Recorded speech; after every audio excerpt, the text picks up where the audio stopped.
Di ba? Happy anniversary. Pag hinawakan ko yan, tinabi ko sa may ilaw mo. Kumusta na kayo? Happy anniversary. Kararating ko lang, galing ako ng Clark. Sinundo ko yung Mama B nyo. Saka si Arnel.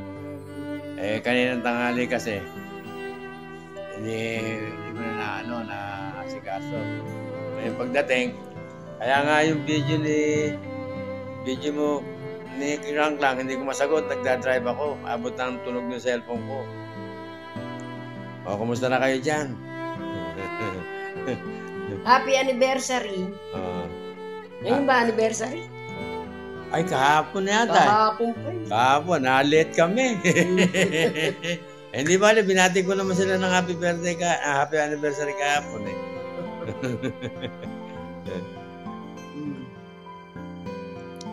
Wala nga si ano dito eh, na-late yung pag-video namin dalawa.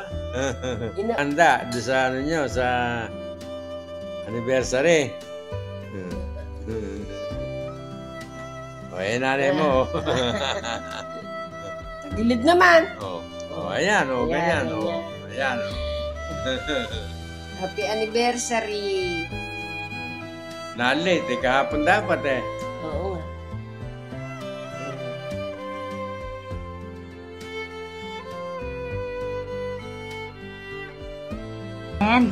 Mama Jenny, Uncle Foggy, happy anniversary!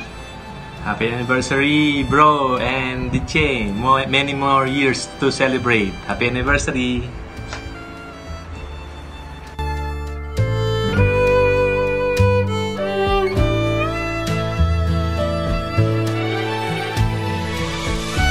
Hi!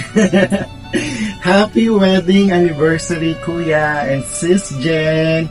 Sana magkaroon pa kayo ng maraming wedding anniversary celebrations. Enjoy your day! God bless you more and take care always. Love you. Bye!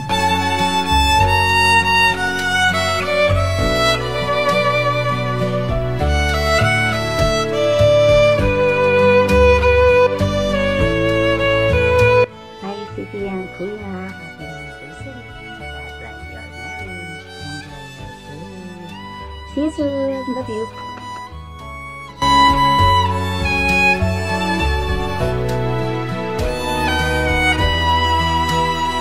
Happy anniversary. Many more to come. See you in the Philippines or see you in UK. Happy anniversary. Hello, Cici and Roel. Happy anniversary to you both.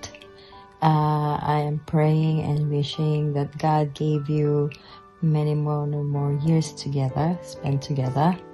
And then stay in love to each other, and also good health for both of you. I really miss you both. So hopefully to see you soon. Enjoy your anniversary date. I love you and miss you.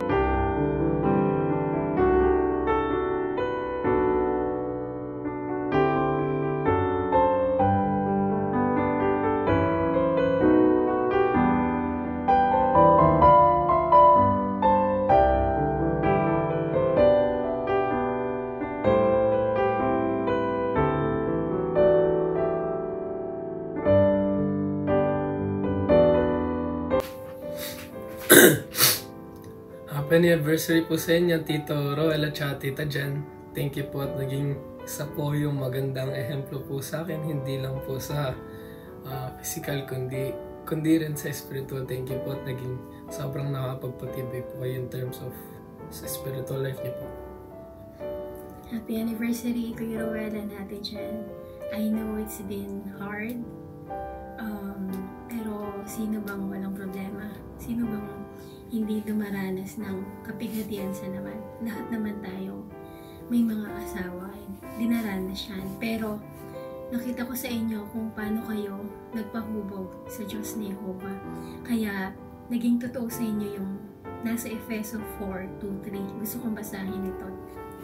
nakita ko sa inyong mag-asawa, especially ngayon na nakikita namin kayong nagsisikap na paglingkuran ng Diyos ni Jehovah, at the same time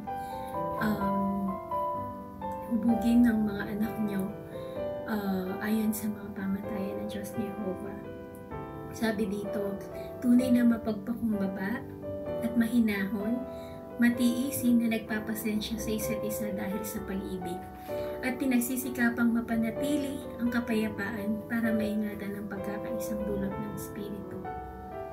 Again, happy anniversary sa inyo, at nandito kami lagi para sa inyo. Ayan.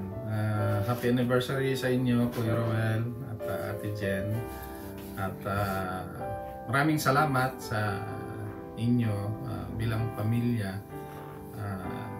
lalo na sa pagsuporta sa ating kongregasyon, at sa iyo din, Ate Jen, pagsuporta mo, full support mo sa pribileyo ni Kuya Roel. Alam ko talagang minsan kailangan maging matiisin, kailangan maging tiyaga, lalo na minsan talagang dahil sa pagganap ni Kuya Roel sa kanyang mga pribilehiyo, oras niya minsan nailalaan din dito. Pero salamat sa inyong walang sawang pagsasakripisyo. At nakita ko yung teksto dun sa Colossus 3:14. Sabi rito pero bukod sa mga ito, magpakita kayo ng pag-ibig dahil lubusan nitong pinagkakaisa ang mga tao.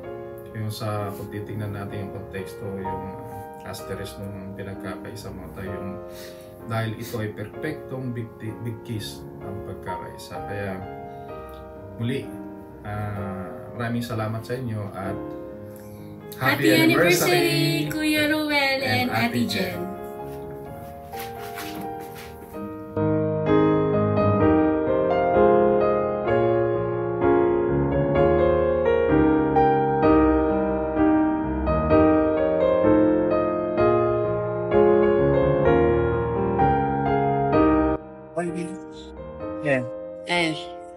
Hello, Roel, Jen.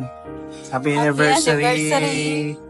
Ang pagpalain kayo ni Jehovah sa inyong tagalabot sa sama at inyong kalusugan at inyong mga anak. Tagalog. Happy anniversary. Me too. We're so sorry for the background because we are here and it's our gift, the fishes. Charots. Happy anniversary to one of our favorite couple congregation.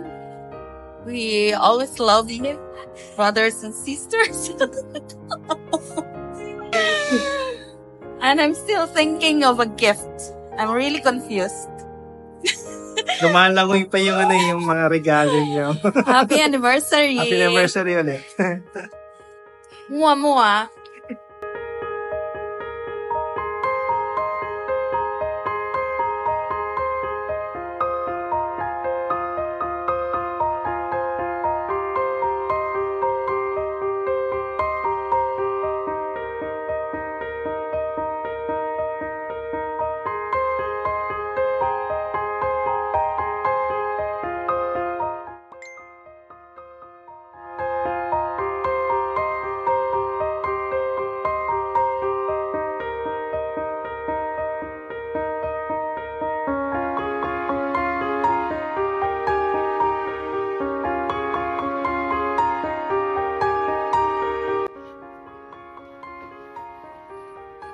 Happy anniversary, Kuya Roel and Ate Jen. Alam ko sa 18 years na pagsasama ninyo, marami na rin kayo napagdaan ng mga problema. Pero sa tulong ni Jehovah at ng mga payo niya at guidance, nanatili kayong matatag at magkasama na hinarap yung mga problema. At hindi ninyo iniwan ang isa't isa. At dahil yan sa pag-ibig ninyo sa isa't isa at lalong higit kay Jehovah. Maganda yung reminder sa atin ng unang Korinto 13:4-5. Ang katangian ng pag-ibig na kailangan natin malinang para maging matagumpay ang relasyon o pagsasama ng bawat isa sa ating particular na sa ating mga asawa. Para kay Ate Jen, I would like to take this chance to thank you for taking care of my kuya at mga pamangkins, and syempre for being a good sister to us. Again, happiest anniversary sa inyo, Kuya Rowell and Ate Jen.